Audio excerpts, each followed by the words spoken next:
Oui, mon nom est Claude Messier. Je suis handicapé physique. Et puis, un de mes rêves, c'est de faire un saut en parachute.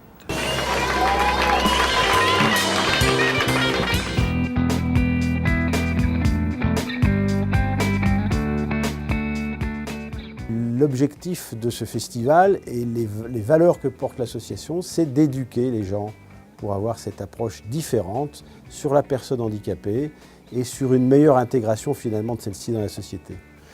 Nous sommes dans une société de l'image où l'apparence compte beaucoup et je pense que le cinéma a un rôle à jouer pour une meilleure représentation des personnes handicapées, pour éduquer le regard. Quand on se promène, les messieurs et les dames le regardent beaucoup aussi.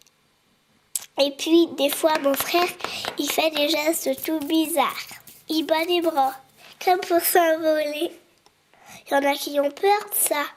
Ils croient que c'est une maladie qui s'attrape. Ce festival du court-métrage, c'est également un accompagnement pour permettre que la société, au lieu de parquer les handicapés dans des endroits où surtout on ne les voit pas, ait un regard et accepte toutes les personnes qui sont dans la société. Eh ben on va vite te retrouver ici, hein. Hey, avec un peu de chance, c'est Guillaume qui va s'occuper de son cas. Hein, Guillaume? On va t'appeler fermeture éclair, mon pote. Un peu plus et t'y laisser un doigt. C'est aussi l'occasion de créer un fond d'image qui pourra traverser les années et puis montrer comment ces situations ont pu progresser, comment la créativité a évolué. Et l'idée donc c'était de dire à travers ces courts-métrages qui traitent du handicap, à la fois de les valoriser en termes de création du visuel, puis surtout d'arriver à ce qu'ils soient diffusés dans le grand public.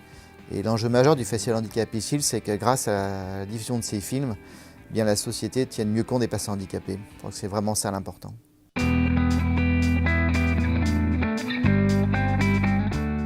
Ce que je retire de la présidence du jury du festival, ce qui m'a plu, c'est que il y avait des gens d'horizons très différents. Et donc les points de vue étaient très, très divers sur les films.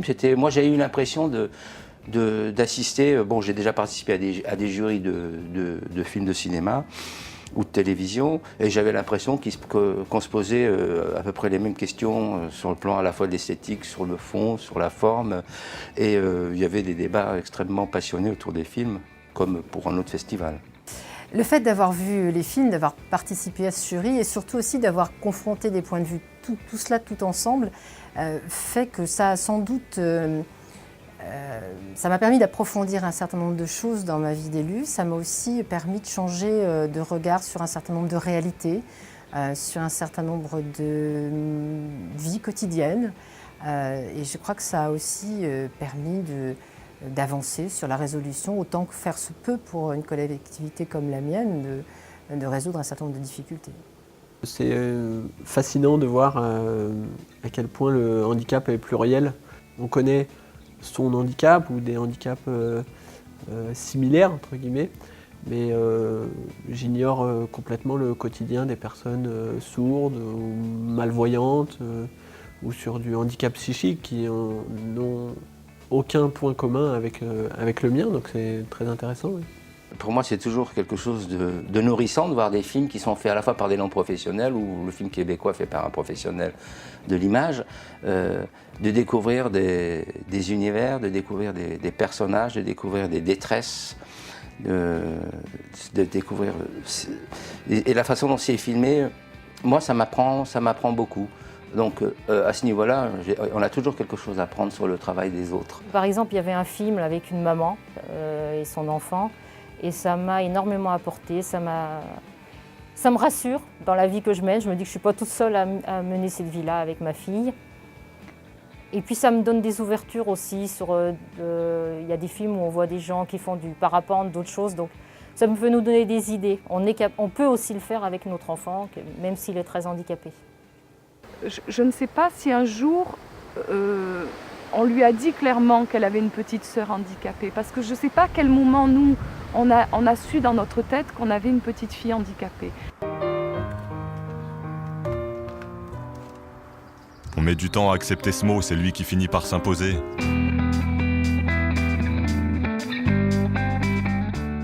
On reçoit énormément de films de cinéastes non professionnels.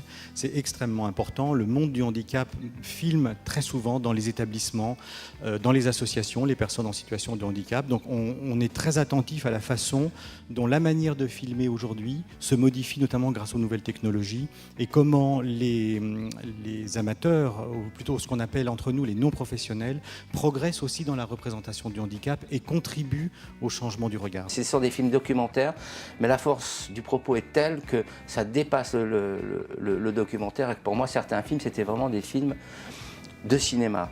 Ça nous permet de leur montrer ce que c'est que le handicap sans montrer exactement notre vie à nous.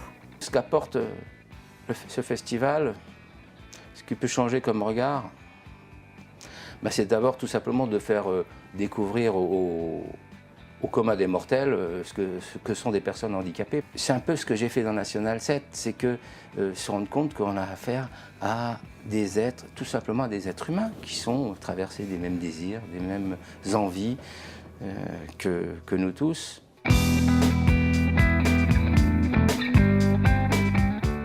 Lyon, comme toute métropole qui a envie de rayonner, a envie de s'ouvrir à la culture et de créer des événements culturels. Et moi, de mon point de vue, le Festival du court-métrage fait partie de cette dimension de développement culturel dans l'agglomération. Je trouve ça important à l'heure actuelle qu'un festival se démarque de tous les autres festivals en voulant apporter, en voulant donner cette possibilité de réflexion sur le handicap.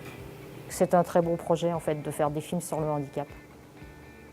Pour l'ouverture d'esprit, et ça aide aussi beaucoup les gens qui sont dans le milieu du handicap. C'était la volonté et le désir de permettre à Gildas de parler aussi et de témoigner, parce qu'il n'avait pas l'usage de la parole et il n'avait que l'usage de ses yeux, dans lequel il avait un regard très expressif. Et pour nous, c'était important de lui offrir la possibilité de parler à l'image aussi. J'ai trouvé beaucoup de plaisir, j'ai rencontré des gens formidables, j'ai fait des rencontres précieuses et j'espère que ce festival aura à l'avenir plus de notoriété et plus de reconnaissance. C'est vraiment tout ce que je lui souhaite.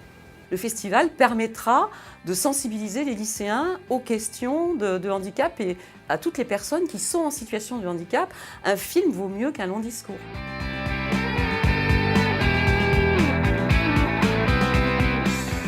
Tout d'abord, vraiment de tout cœur, vous remercier pour ce prix qui va permettre sans doute plus facilement à ce film d'être vu, ce qui est vraiment l'objectif. Le fait d'avoir eu un prix déjà a permis que très rapidement Canal+ s'intéresse à ce film, et je pense que s'il n'avait pas eu de prix, ils n'auraient certainement pas été aussi rapides à vouloir le diffuser. Donc voilà, savoir qu'il est dans un cadre sur le handicap avec d'autres films, ça permet du coup de le faire diffuser facilement à l'autre bout du monde à des personnes. Il a beaucoup déjà circulé, ce film, au Canada, et récemment à Moscou, on en parlait d'ailleurs. J'ai eu l'occasion de voir le film de l'an dernier, et bientôt à Séoul, à Athènes, etc. Donc je suis très contente de porter ce message, grâce d'ailleurs à ce festival.